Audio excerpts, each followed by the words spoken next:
2016년 진수한 1800톤급 잠수함 홍범도함.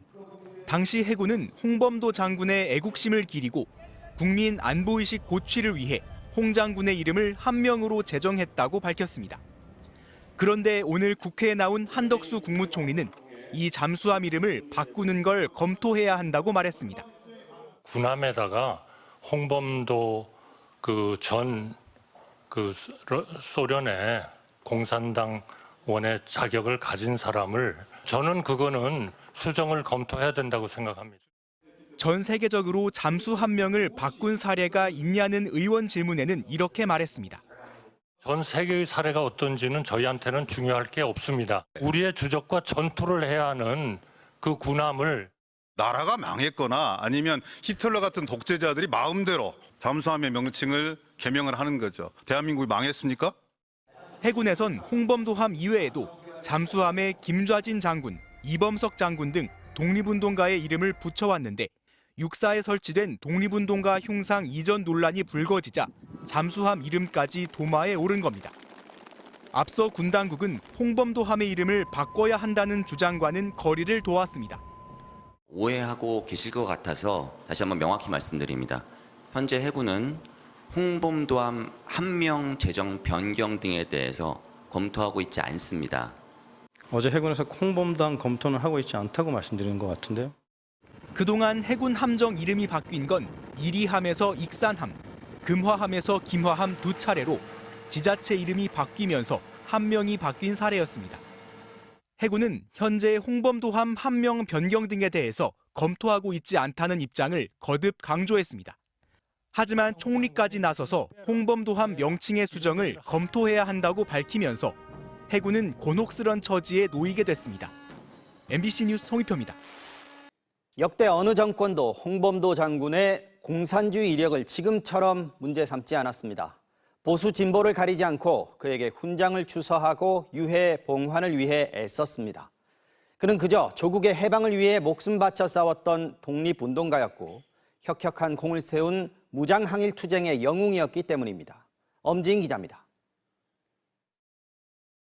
1922년 식민지 대표 자격으로 모스크바 극동 민족대회에 참석한 홍범도 장군. 정부는 홍범도 장군이 이때 소련 지도자 레닌에게 권총 선물을 받고 이후엔 소련 공산당에 가입한 사실을 문제 삼고 있습니다. 북한을 대상으로 해서 전쟁을 억제하고 전시에 이기기 위해서 필요한 인력을 양성하는 곳인데 공산주의 경력이 있는 사람이 있어야 되느냐 하는. 하지만 일제강점기, 특히 연해주 지역에서 사회주의, 공산주의와 연계해 독립운동을 하는 건 이례적인 일이 아니었습니다. 여권에서조차 과도한 사상적인 낙인 찍기라는 비판이 나오는 이유입니다. 2차 대전 기간에 미국과 소련은 같은 편이었습니다. 그렇지 않습니까? 그러면 당시 일제에서 독립운동한 사람은 민족주의 계열도 있고 사회주의 계열도 있고. 그렇죠. 홍범도 장군은 당시 소련 입국 조사서에 자신의 직업은 의병으로 참가 목적은 조국인 고려 독립이라고 적었습니다. 일부에선 1921년 독립군이 괴멸된 자유시 참변의 책임론을 제기하기도 하지만 홍범도 장군의 개입은 확인되지 않았습니다. 옛 소련 카자흐스탄으로 강제 이주당한 뒤 극장경비원으로 일하던 그가 숨진 건 광복을 2년 앞둔 1943년 북한 정권이 세워지기도 전이었습니다. 북쪽의 정권 수립에 관여했다거나 6.25 전쟁에 참전한 것도 아닌데 독립운동의 좌우가 따로 있습니까? 박정희 전 대통령은 홍범도 장군에게 건국훈장 대통령장을 추서했고 노태우 전 대통령은 카자흐스탄에 묻힌 홍 장군의 유해 봉환을 시도했습니다. 해군 잠수함에 홍범도함 이름을 붙인 건 박근혜 전 대통령이었고 문재인 전 대통령은 순국 78년 만에 홍범도 장군을 모시고 추가로 대한민국장을 건넸습니다. 보수와 진보, 우파와 좌파를 넘어 그의 이력이 문제가 된 적은 없었습니다. 군은 유해봉환 당시 전투기를 보내 호위하고 최고의 예우를 다하겠다고 했습니다. 그리고 2년 만에 그 예우를 뒤집고 있습니다. MBC 뉴스 엄지인입니다. 네, 그러면 홍범도 장군의 공산당 이력이 왜 지금 문제가 되고 있는지 엄지인 기자와 더 짚어보겠습니다. 자, 엄 기자. 홍범도 장군이 소련 공산당에 가입했던 건 뭐 역사적인 사실이고요. 뭐 몰랐던 분도 있겠지만 새롭게 밝혀진 사실은 아니란 말이죠.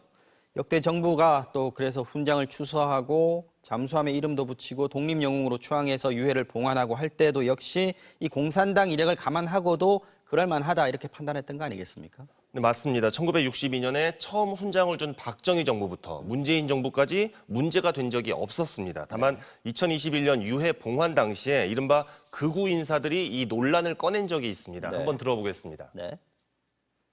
나름대로 일본군하고 싸웠다고 하지만은 그것이 아니라 오히려 이 사람은 공산주의자 편에 서 가지고 오히려 애국지사들을 죽인 바로 그 공산주의자 이 사람이. 김문수 경제사회노동위원장도 당시에 독립군 수백 명을 학살한 소련 공산당원이다 이렇게 몰아붙였고요. 네. 이후에 국민의힘 신원식 의원이 지난해 국정감사에서 공개적으로 거론을 했습니다. 이것도 들어보겠습니다. 네. 봉오동 전투에서 공을 세웠다고 하나 그 뒤에는 자유시 거기에서 거의 1,500명 되는 우리 독립군의 씨가 마르는데 주역이었습니다. 이 직후인 11월에 육군사관학교가 흉상 이전 방침을 세웠습니다. 자, 그렇다면 결국 일부 극우의 주장이 정부의 지금 의사결정에까지 반영이 됐다 이렇게도 볼 수 있을 것 같은데, 그런데 조금 전에 나왔던 그 독립군 학살 얘기요. 이게 아마 그 자유시 참변으로 불리는 사건인 것 같은데 홍범도 장군이 여기에 연관된 게 맞습니까? 결론부터 말씀드리면 홍범도 장군의 개입은 확인된 적이 없다. 이게 학계의 공통적인 평가입니다. 네. 1921년에 러시아 공산 세력이 우리 독립군의 무장 해제를 요구하면서 강제로 진압을 해서 희생이 컸던 사건인데 앞서 보셨지만 국방부가 입장문까지 내면서 네. 연관됐다는 의혹이 있다고 했습니다. 네. 그런데 정작 국방부도 학계와 논의를 한 건 아니라고 했습니다. 이종찬 광복회장도 국방부의 주장은 사실과 다르다고 반박하고 있습니다. 자, 그러면 왜 이 시점에 정부가 나서서 흉상이라든지 잠수함 이름이라든지 또 훈장 2번 받은 것까지 공론화하면서 홍범도 장군의 그 공산당 이력 이걸 부각시키고 있는 걸까요? 앞서 전해드렸지만 윤석열 대통령의 발언에 그 배경이 고스란히 담겨 있습니다. 네. 안보에 이어서 역사에서도 자유민주 대 공산주의 이 대결을 부각시키고 이념을 잣대로 해서 지지층을 결집시키겠다 이런 의도가 담긴 것으로 보입니다. 홍범도를 대표로 해서 독립군을 국군의 뿌리로 세웠던 문재인 정부의 역사, 안보관을 네. 반국가적이다, 타도의 대상이다 이렇게 보고 있는 거고요. 공론화하고 있지는 않습니다만 넓게 보면 이명박 정부의 건국절, 네. 박근혜 정부의 역사 국정교과서의 이른바 뉴라이트 사관과도 맥이 닿아 있습니다. 다만 당장 보수 여권 안에서도 부적절하다, 과하다 이런 비판이 지금 나오고 있고 네. 시대 상황을 고려하지 않은 이념 그 자체로만 보면 남조선 노동당 활동으로 사형 선고까지 받았던 박정희 전 대통령은 그럼 뭐가 되냐 이런 지적도 있습니다. 네. 자, 지금 보수 진영 안에서 또 뭐 여권 내부에서도 이건 좀 너무 나갔다라는 목소리가 나오고 있는데 어떻게 될까요? 흉상 철거라든지 뭐 또 훈장 박탈 얘기까지 나오고 있는데 정부가 계속 밀어붙일까요? 적어도 흉상 이전 방침은 확고한 것 같습니다. 육사 안에 흉상 5명을 다 옮긴다고 했다가 지금은 네. 홍범도 장군만 드러내는 것으로 방향을 잡은 것으로 보이고요. 약간 좀 차이를 두고 있죠. 김재전 장군이라든지 하고는요. 그렇죠. 국방부도 유독 입장문을 통해서 거듭해서 홍범도 장군의 이력만 계속 문제를 삼고 있습니다. 네. 이른바 이중서훈이라는 이 문제도 보훈부가 조만간 공적심사위원회를 열 계획입니다. 네. 정부 방침에 반대하고 있는 광복회장이 공적심사위원회에서 제외됐고 정부의 의도대로 의결 조건도 지금 완화해 놓은 상황이거든요. 그렇군요. 국민 여론보다는 이념에 대한 신념, 이 방향으로 가겠다는 행보로 해석됩니다. 네, 엄진 기자 잘 들었습니다.